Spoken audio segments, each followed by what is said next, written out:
हम आपके लिए लेके आए हैं इसी साल रिलीज हुई मूवी जिसका नाम है द वेंडरिंग अर्थ 2। मूवी की शुरुआत में बताते हैं कि दुनिया भर के जंगलों में आग फैल रही है और हर तरफ सूखा पड़ रहा है। साइंटिस्ट बताते हैं कि जल्द ही एक सोलर क्राइसिस होने वाला है और अगले 300 सालों में सूरज इतना बड़ा हो जाएगा कि पृथ्वी को ही नहीं बल्कि पूरे सोलर सिस्टम को अपनी गर्मी में लपेट लेगा। पूरा सोलर सिस्टम ही नष्ट हो जाएगा। यूनाइटेड अर्थ गवर्नमेंट, जिसे यूईजी कहते हैं, वो एक मूविंग माउंटेन प्रोजेक्ट की प्लानिंग करता है जिसके तहत बड़े बड़े इंजन्स बनाए जाएंगे जो पृथ्वी को सोलर सिस्टम से बाहर धक्का देंगे। इस तरह पृथ्वी इस सोलर क्राइसिस से बच जाएगी। इस अनोखे प्रोजेक्ट के लिए बहुत ज्यादा रिसोर्सेज की जरूरत होती है। दुनिया भर में लोग प्रोटेस्ट करते हैं कि जब सूखा पड़ा हुआ है तो इतना कॉस्टली प्रोजेक्ट क्यों प्लान किया जा रहा है और जो स्ट्रेटेजी अब तक नहीं हुई उसके नाम पर सरकार हमारी जान के साथ क्यों खेलना चाहती है। जब क्राइसिस होगा तब देखा जाएगा। और फिर प्रोटेस्ट दंगे फसाद में बदल जाते हैं और पब्लिक को कंट्रोल करने के लिए यूएजी डिजिटल लाइफ प्रोजेक्ट या डीएलपी को बैन कर देता है। डीएलपी एक ग्रुप है जो इस प्रोजेक्ट के खिलाफ लड़ रहा है। वे एक प्रोग्राम बना रहे हैं जिसकी मदद से इंसान अपने माइंड को एक डिस्क पर अपलोड कर पाएंगे, लेकिन उनके पास इसके साधन नहीं होते, इसलिए वे यूएजी के सिस्टम को हैक करने लगते हैं। अब यूएजी रियलाइज करता है कि लोगों को उनके प्रोजेक्ट पर विश्वास नहीं है और वे प्रोजेक्ट को आगे नहीं बढ़ाते। लेकिन चाइनीज एम्बेसडर, जिसका नाम जोई है, वो सबको कन्विंस कर लेता है कि इस प्रोजेक्ट के फर्स्ट पार्ट को पूरा करने में ही सबकी भलाई है।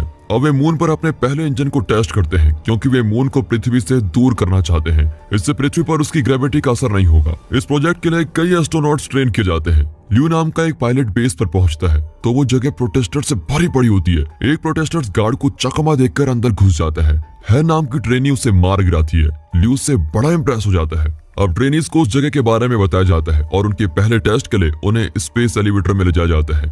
ये एलिवेटर इतिहास का सबसे बड़ा स्ट्रक्चर है और यहाँ उन्हें स्पेस का एक्सपीरियंस मिलेगा। वो इतनी तेजी से ऊपर जाता है कि कई लोग तो बेहोश हो जाते हैं और उस स्पेस स्टेशन को नहीं देख पाते जो बहुत ऊंचाई पर बनाया गया है। फिर उन्हें hand to hand combat, firearms handle करना वगैरह वगैरह सिखाया जाता है। उन्हें अक्सर एलिवेटर में ले जाया जाता है ताकि उन्हें स्पेस में रहने की आदत पड़ जाए। उनकी फिजिकल फिटनेस का भी अच्छे से ख्याल रखा जाता है। ट्रेनिंग के दौरान लियो और हान को एक दूसरे से प्यार भी हो जाता है। अब एक दिन लियो गार्ड्स को घूस देकर बेस के अंदर एक गुलदस्ता लेकर आता है और हैन को गिफ्ट करता है। तभी एस्ट्रोनॉट्स का एक नया बैच उनको ज्वाइन करता है। अचानक सारे ड्रोन्स हैंगर से बाहर उड़ने लगते हैं और इंजीनियर्स को पता लग जाता है कि सिस्टम हैक हो चुके हैं। वक्त से पहले एलिवेटर ऊपर जाने लगता है और नए एस्ट्रोनॉट्स अपने कपड़े बदल लेते हैं। लियो और हैन नोटिस करते हैं कि उन्होंने यूनिफॉर्म पहना हुआ है जिस पर उनके नाम है। बाहर ड्रोन्स फायर करने लगते हैं और सभी बेस को प्रोटेक्ट करने में लग जाते हैं। पायलट्स अपने प्लेन से शूट करने लगते हैं लेकिन उनका सिस्टम ड्रोन पर शूट नहीं करता क्योंकि हैकर्स ने उनके सिस्टम में ये फीड किया होता है कि ड्रोन दुश्मन नहीं दोस्त है। अब ड्रोन्स मिसाइल फायर करके एक एलिवेटर को नष्ट कर देते हैं। अब ये टेररिस्ट दरवाजे को लॉक कर देते हैं और असली कैडेट को मारकर उनके आईडी चुराने लग जाते हैं। दूसरे कमरे में लियो अपनी कुर्सी छोड़ देता है और अपने ग्लासेस की मदद से सनलाइट को फोकस करता है और लॉक स्क्रीन को जला देता है। इस तरह दरवाजा खुल जाता है। अपने एक दोस्त को घायल पाकर वो टेररिस्ट के पीछे जाता है और उनसे खूब लड़ता है। लड़ाई में एक आदमी नीचे गिरकर मर जाता है। अब लियो दूसरे आदमी के पीछे जाता है लेकिन उस आदमी के पास कैडेट का आईडी होता है और वो एलिवेटर को स्टेशन के एक्सेस दे देता है और उसी वक्त ड्रोन्स उन पर मिसाइल अटैच कर देते हैं। अब बेस के साइंटिस्ट 550C नाम के एक इंटेलिजेंट क्वांटम कंप्यूटर की मदद से हैकिंग को रोक देते हैं। इसके बाद ड्रोन्स नीचे गिरने लग जाते हैं जिसकी वजह से बड़ा एक्सप्लोजन होता है। एलिवेटर्स नीचे की ओर खींचे चले जाते हैं। जीरो ग्रेविटी की वजह से सब कुछ हिलने लग जाता है। इसी बीच लियो टेररिस्ट से लड़ रहा होता है लेकिन ऐन वक्त पर हैन एक मैकेनिकल आर्म की मदद से खिड़की तोड़कर उसकी मदद करती है और लियो उस आदमी को मार गिराता है। अब हैन खुश होकर अपने फूल मांगती है लेकिन तभी वो आदमी डेटोनेटर प्रेस कर देता है और पूरा स्टेशन नीचे बेस की ओर गिरने लगता है। बिल्डिंग बहुत डैमेज हो जाती है और बड़ी तादाद में लोग मारे जाते हैं लेकिन हैन को प्रोटेक्ट करने के लिए लियो उसके ऊपर ही कूद जाता है और फिर अब बेस को इवैक्यूएट किया जाता है और न्यूज में अनाउंसमेंट करते हैं कि आज लगभग 3000 लोग मारे गए हैं। इसके बाद दंगे फसाद ज्यादा होने लग जाते हैं और हर तरफ टेररिस्ट अटैक बढ़ जाता है। पब्लिक डिमांड करती है कि सरकार डीएलपी को वापस अपना काम करने दे। फिर जो यूएजी से रिक्वेस्ट करता है कि वे इस प्रोजेक्ट को जारी रखें। इसके लिए वो अमेरिकन एम्बेसडर को कन्विंस भी कर लेता है। कुछ हफ्तों के बाद क्रायो स्लीपिंग पॉड में एक टीम को मून पर भेजा जाता है ताकि वे लूनार इंजन्स पर काम करते रहें। एक कंप्यूटर इंजीनियर जिसका नाम हैंग्यू है वो नींद से जागते ही अपने सिस्टम्स को चेक करने जाता है, खासकर AI 550A को। वो अपनी बेटी याया की रिकॉर्डिंग भी चेक करता है जो उसके साथ बात भी करती है। हैंग्यू डीएलपी के लिए काम करता था लेकिन अब वो लूनार प्रोजेक्ट पर काम करने को तैयार हो गया है क्योंकि यहाँ वो 550C को एक्सेस कर सकता है जिससे वो अपनी मरी हुई बेटी के ब्रेन का AI तैयार करना चाहता है। और जब उसे पता चलता है कि कंप्यूटर इंजीनियर जाहो 550C का इंचार्ज है तो वो जाहो के साथ काम करने लगता है। अब दोनों मिलकर 550C को टेस्ट करते हैं और उसकी मदद से बेस के हर सेक्टर को एक्टिवेट कर देते हैं। फिर जाओ हैंग्यू को अपने माइंड का डिजिटल कॉपी देता है। डीएलपी के बंद होने के बाद उसकी कंपनी ने उसके माइंड का डिजिटल कॉपी अपने कब्जे में ले लिया था। वो कहता है कि अब इसे सेफ रखना या नष्ट करना तुम्हारी मर्जी है। कुछ देर बाद हैंग्यू जाहो को याया का वीडियो क्लिप दिखाता है और बताता है कि याया कैसे मरी। उस दिन वो अपनी पत्नी और बेटी याया के साथ कार में जा रहा था। किसी वजह से वो एक पल के लिए डिस्ट्रैक्ट हो गया और उसने सामने से आते हुए ट्रक को नहीं देखा। पलक झपकते ही उनका एक्सीडेंट हो गया और उसकी पत्नी स्पॉट पर ही मर गई। याया जिंदा थी और हैंग्यू उसे तुरंत डीएलपी लेके गया जहां वो उसके माइंड का बैकअप ले सकता था, लेकिन उस वक्त डीएलपी के पास उसकी टेक्नोलॉजी नहीं थी। उस वक्त जाहो भी वहां पर काम करता था और उसने हैंग्यू की मदद करने का वादा भी किया था। प्रेजेंट में हैंग्यू जाहो से रिक्वेस्ट करता है कि वो याया पर 550C का इस्तेमाल करे, लेकिन जाहो उसकी बात नहीं मानता और कहता है तुम्हें 550A मिला है, यही काफी है। कुछ देर बाद उनका सिस्टम एक Z9 लेवल के सोलर स्टॉर्म को डिटेक्ट करता है। फिर सभी वर्कर्स को वापस बेस में जाना पड़ता है। ड्राइवर अपने इंजन को और भी तेज करते हैं और सोलर स्टॉर्म से पहले बेस में एंटर कर देते हैं, लेकिन बदकिस्मती से 550C नष्ट हो जाता है। लेकिन इस प्रोजेक्ट को 3 दिन बाद लॉन्च करने के लिए उन्हें AI की जरूरत है। हैंग्यू कहता है कि मैं अपना 550A दे सकता हूं, लेकिन इसके बदले में मुझे उस टीम में काम करना है जो फ्यूचर के सारे 550 मॉडल्स बनाएगी। इस बार जाहो मान जाता है। अपना AI जाहो को सौंपने से पहले हैंग्यू याया के माइंड को एक डिस्क में कॉपी कर देता है। 3 दिन बाद वे इंजन्स को टेस्ट करते हैं। कुछ सेकंड्स की टेंशन के बाद वे बड़े खुश होते हैं कि मून एक छोटे एंगुलर डिस्प्लेसमेंट से गुजर रहा है। इससे प्रूव होता है कि 20 सालों में पृथ्वी पूरी तरह से बाहर हो गई है। ये सुनकर पब्लिक को इस प्रोजेक्ट पर विश्वास होने लग जाता है। कुछ महीने बाद वे इस प्रोजेक्ट को पृथ्वी पर टेस्ट करते हैं। पहले तो सारे स्किन्स ब्लैक हो जाते हैं और सबको लगता है कि प्रोजेक्ट फेल हो गया, लेकिन फिर फर्श हिलने लग जाता है और एस्ट्रोनॉट बेस पर तेजी से रोशनी आती है। अब यूईजी के साइंटिस्ट कंफर्म करते हैं कि पृथ्वी ने भी एंगुलर डिस्प्लेसमेंट किया है। ये जानकर दुनिया भर के लोग सेलिब्रेट करने लगते हैं कि अब वे जल्द ही सोलर सिस्टम से बाहर हो जाएंगे। फिर यूईजी इस प्रोजेक्ट को कई साल तक जारी रखता है और वे बहुत ही पावरफुल इंजन्स बनाते हैं। अब मूविंग माउंटेन्स प्रोजेक्ट का नाम बदलकर द वेंडरिंग अर्थ रखा जाता है। इस प्रोजेक्ट को बिल्डिंग करने का काम 550C कर रहा है और वह खुद भी बड़ी तेजी से डेवलप हो रहा है। वक्त के साथ लोगों को इस प्रोजेक्ट पर पूरा भरोसा होने लग जाता है और डीएलपी पूरी तरह से मिट जाता है। लेकिन इस बात की भी चर्चा होती है कि जो अंडरग्राउंड सिटीज बनाए जा रहे हैं उनमें हर किसी को रहने की जगह नहीं दी जाएगी। कुछ लोगों को वहां रहने के पास दिए जाएंगे और वो भी किसी भेदभाव पर आधारित होगा। हर गुजरते साल के साथ पृथ्वी की गति धीमी होती जाती है। इस वजह से दुनिया भर में 24 घंटे का टाइम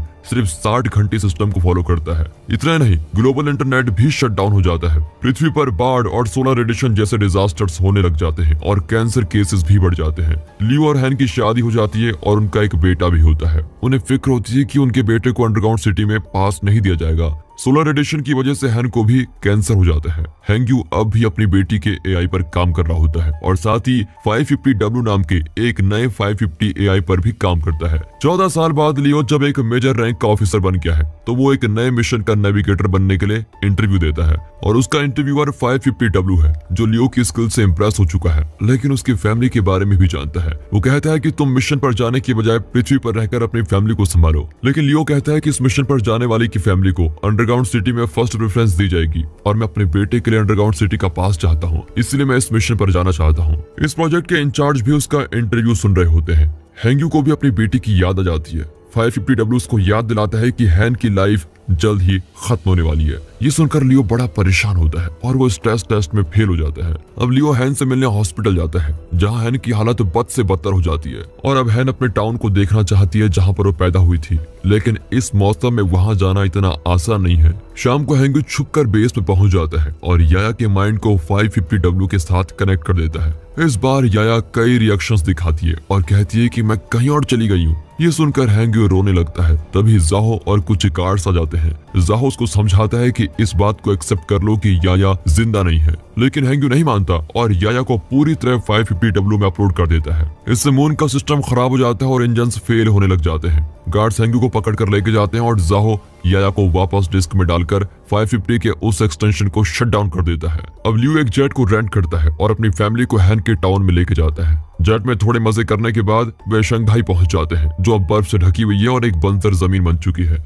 वे तारों के नीचे बैठ जाते हैं और तब हैन कहती है कि जब मैं मरूंगी तो आजाद होकर मरूंगी, इसके लिए तुम मुझे हॉस्पिटल में वायर्स और पाइप से कनेक्ट मत करना। यहाँ यूईजी में डिस्कस करते हैं कि हैंग्यू की वजह से सिस्टम में जो प्रॉब्लम हुई थी वो कई साल पहले हुई हैकिंग की तरह था, जिसमें ड्रोन्स के जरिए एलिवेटर को नष्ट किया गया था। वे 550W को बाईपास करना चाहते हैं, लेकिन हर स्टेप पर ब्लॉक होते रहते हैं। अचानक मून इंजन्स अपना पावर लिमिट क्रॉस करके एक्सप्लोड हो जाते हैं। इस वजह से मून की थोड़ी जमीन नष्ट हो जाती है और मून पृथ्वी के नजदीक आने लग जाता है। उस वक्त जोई समुद्र के पास होता है और वो वर्ल्ड लीडर्स को अलर्ट सिग्नल्स भेजता है कि एक बड़ा सुनामी जमीन की ओर आ रहा है। ल्यू को भी मैसेज मिलता है कि तुरंत लौट आओ। दुनिया भर के लीडर्स अंडरग्राउंड सिटीज को खोलने लगते हैं ताकि लोग उसके अंदर जाकर सुरक्षित रह सकें, वरना सुनामी सभी को ले डूबेगी। इसी बीच हैन नींद में ही मर जाती है और हैन के पिता हैन के बेटे को अंडरग्राउंड सिटी में लेके जाते हैं। जाओ यूईजी से रिक्वेस्ट करता है कि वे मून पर पृथ्वी के सारे न्यूक्लियर वेपन्स का इस्तेमाल करें ताकि मून में इंपल्सन हो जाए और वो पृथ्वी से न टकराए। मानवता के पूरे इतिहास में कभी किसी देश की सरकार ने ये रिवील नहीं किया कि उनके पास कितने न्यूक्लियर वेपन हैं, लेकिन पहली बार वे सब अपने हिस्से के न्यूक्लियर वेपन्स इस मिशन को सौंप देते हैं ताकि पृथ्वी को बचा सके। जाओ जेल में जाकर हैंग्यू से मिलता है और इन्फॉर्म करता है कि हम वक्त से पहले पृथ्वी के इंजन्स को एक्टिवेट करने वाले हैं। हमें कोऑर्डिनेटेड डेटोनेशन कंट्रोल करने के लिए ग्लोबल इंटरनेट को रीएक्टिवेट करना होगा। एक सर्वर पानी के नीचे है और जाहो चाहता है कि हैंग्यू उसका ध्यान रखे। उसे कन्विंस करने के लिए जाहो उसे हैंग्यू और याया के माइंड का डिस्क दिखाता है। मून के टूटे हुए भाग मून के चारों ओर एक एस्टेरॉयड बेल्ट बना देते हैं। इस वजह से ल्यू जैसे बेस्ट पायलट्स न्यूक्लियर वेपन्स को लेके जाते हैं। पृथ्वी पर मिसिंग इंटरनेट सर्वर्स जो बीजिंग, टोक्यो और डिल्स में है, उन्हें एक्टिवेट करने के लिए 3 टीम्स भेजी जाती हैं। फिर जाहो एक्सप्लेन करता है कि पासवर्ड डिकोड करने वाला की कैसे काम करता है, बाकी काम 550W संभाल लेगा। फिर मून शटल में पायलट्स निकल पड़ते हैं, लेकिन रास्ते में अचानक एस्टेरॉयड्स बड़ी तेजी से आते हैं और कुछ शटल्स को नष्ट कर देते हैं। अब उनके 200 वेपन्स नष्ट हो चुके हैं और अब सिर्फ 180 बचे हैं, जिनकी मदद से उन्हें डेटोनेशन करना होगा। आखिर में एक एस्टेरॉयड एक शटल पर क्रैश करता है और वो दूसरे शटल पर क्रैश कर जाता है। इस वजह से उनकी स्मूथ लैंडिंग नहीं होती। आखिर में वे 384 वेपन्स खो देते हैं। वे टेप से अपने हेलमेट्स को फिक्स करते हैं ताकि ऑक्सीजन लेवल बना रहे। फिर वे अपने घाव पर बैंडेज लगाकर बाकी बचे वेपन्स को पैदल लेके जाने का फैसला करते हैं, लेकिन ल्यू नहीं चाहता कि इतने जवान लोगों की जान जाए, इसलिए वो शटल छोड़कर दरवाजा बंद कर देता है। उसने पृथ्वी को बचाने के लिए अपनी जान देने का फैसला कर लिया था और वो शटल और उसके सर्वाइवर्स को वापस पृथ्वी पर भेज देता है। यहाँ 3 टीम सर्वर की लोकेशन पर पहुंच जाती है और देखती है कि पानी के नीचे कई तरह के जीव जंतु सर्वाइव कर रहे हैं। फिर ड्रोन्स और स्पेशल टूल की मदद से हैंग्यू की टीम बेजिंग में एक बिल्डिंग में एंटर करती है और सर्वर का दरवाजा ढूंढ लेती है, लेकिन जब वे दरवाजा खोलने की कोशिश करते हैं तो टूल खराब हो जाता है, जिसकी वजह से एक आदमी घायल होता है। अब जाहो उसके घाव भरने की कोशिश करता है, लेकिन उसे बचा नहीं पाता। हैंग्यू और जाहो सारे कनेक्शन ठीक करते हैं और इंटरनेट को चालू कर देते हैं। ल्यू एक ट्रक में बाकी वेपन्स को ले जाना चाहता है, लेकिन तभी मून के टुकड़े पृथ्वी पर गिरने लगते हैं और बेजिंग टीम के लिए ये अड़चन बन जाती है। बिल्डिंग पूरी तरह से हिलने लगती है और जाहो के पैर पर एक हार्डवेयर गिर जाता है और वो फंस जाता है। कमरे में पानी भरने लगता है और हैंग्यू दरवाजा खोल नहीं पाता। जाहो जानता है कि अब वो बच नहीं पाएगा, इसलिए वो हैंग्यू को पासवर्ड की दे देता है। इसके बाद जाहो मर जाता है। मून के टुकड़े पृथ्वी की हर लोकेशन को डिस्ट्रॉय करने में लगे रहते हैं। अंडरग्राउंड सिटी में जाने के लिए लोगों के बीच में भगदड़ मच जाती है। अब यूईजी में जोई को पता चलता है कि सभी वेपन्स को कोऑर्डिनेट करके एक साथ एक्सप्लोर करने का वक्त नहीं है, क्योंकि हर वेपन्स अलग मॉडल का है। तभी उनका एक आदमी सजेस्ट करता है कि हमें और एस्ट्रोनॉट्स भेजने होंगे जो मैनुअली वेपन्स को डेटोनेट कर सके,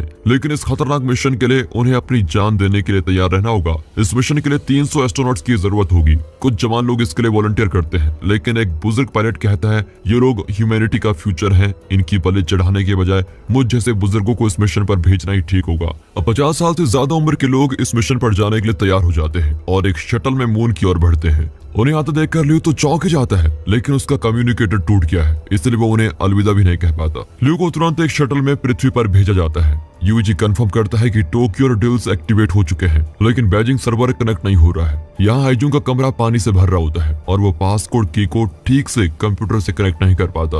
बेबस होकर वो माइंड डिस्क को कंप्यूटर से कनेक्ट कर देता है और उसी वक्त मून पर एस्ट्रोनॉट्स सारे वेपन्स को डेटोनेट कर देते हैं। उनकी एक्सपेक्टेशन के मुताबिक मून इंप्लोड हो जाता है और पृथ्वी बच जाती है, लेकिन मून के टुकड़े और भी तेजी से पृथ्वी की ओर बढ़ रहे होते हैं और पृथ्वी को जल्द से जल्द वहां से हटाना होगा। हैंग्यू याया का क्लिप एक्टिवेट करके उसको की दिखाता है और इंटरनेट एक्टिव करने को कहता है, लेकिन तब तक वो पानी में पूरी तरह डूबकर मर जाता है। फिर यूईजी एक इमरजेंसी मैसेज भेजता है कि मिशन फेल हो गया है। इस पर फिर से दंगे शुरू हो जाते हैं और लोगों में डर फैल जाता है। पर जोई हिम्मत नहीं हारता और अपनी टीम को काउंटडाउन स्टार्ट करने को कहता है ताकि इंजन्स फायर किए जाएं। सबको लगता है कि वो पागल हो गया है, लेकिन बेजिंग में कंप्यूटर के अंदर हैंग्यू का माइंड अचानक एक्टिवेट हो जाता है। अपनी बेटी से मिलने के बाद हैंग्यू एआई सर्वर को एक्टिवेट कर देता है। उसी वक्त एक आदमी जोई के कहने पर बटन दबा देता है और तब बेस में सब देखते हैं कि पृथ्वी मून के टुकड़ों के रास्ते से दूर हट चुकी है। सभी सेलिब्रेट करते हैं और आखिरी टाइड्स शांत हो जाते हैं। लियो भी इस विचित्र घटना का वीडियो शूट करता है और अपने बेटे को भेजना चाहता है। दूसरी ओर हैंग्यू और याया के माइंड बैकअप्स 550 को मिल जाते हैं। 7 साल बाद पृथ्वी को दिखाते हैं, जो अब वापस अपने 24 आवर सिस्टम में लौट आया है। जोई रिटायर हो गया और अब उसकी असिस्टेंट यूईजी का कामकाज संभालती है। इस लूनार क्राइसिस के बाद वे अपने प्लान का सेकंड पार्ट शुरू करते हैं, जिसमें अगले 10 साल में वे पृथ्वी को जुपिटर के पास पहुंचा देंगे और इस दूसरे बूस्ट की मदद से पृथ्वी हमेशा के लिए सोलर सिस्टम से बाहर हो जाएगी। इंजन्स पर ध्यान रखने के लिए एक स्पेस स्टेशन बनाया गया है और लियो उसका इंचार्ज है। इस सिस्टम को 550 मैनेज कर रहा है। अब एआई मॉस शब्द दिखाता है और तब हैंग्यू को पता चलता है कि मॉस ने लूनार इंजन्स को नष्ट किया था और उसी ने सारे टेररिस्ट अटैक भी करवाए। याया को लूप में देखने के बाद मॉस इस नतीजे पर पहुंच गया है कि ह्यूमन सिविलाइजेशन को बचाने का सबसे अच्छा तरीका यही है कि इंसान को नष्ट कर दिया जाए। अपनी इसी फिलॉसफी के आधार पर पहली मूवी में मॉस ने विनाशकारी काम किए थे। और इसी के साथ दोस्तों ये मूवी यहाँ पर खत्म होती है। दोस्तों अगर वीडियो अच्छी लगी हो, मूवी अच्छी लगी हो, स्टोरी अच्छी लगी हो, एक्सप्लेनेशन अच्छा लगा हो, वीडियो को लाइक कीजिए और चैनल को सब्सक्राइब कर दे।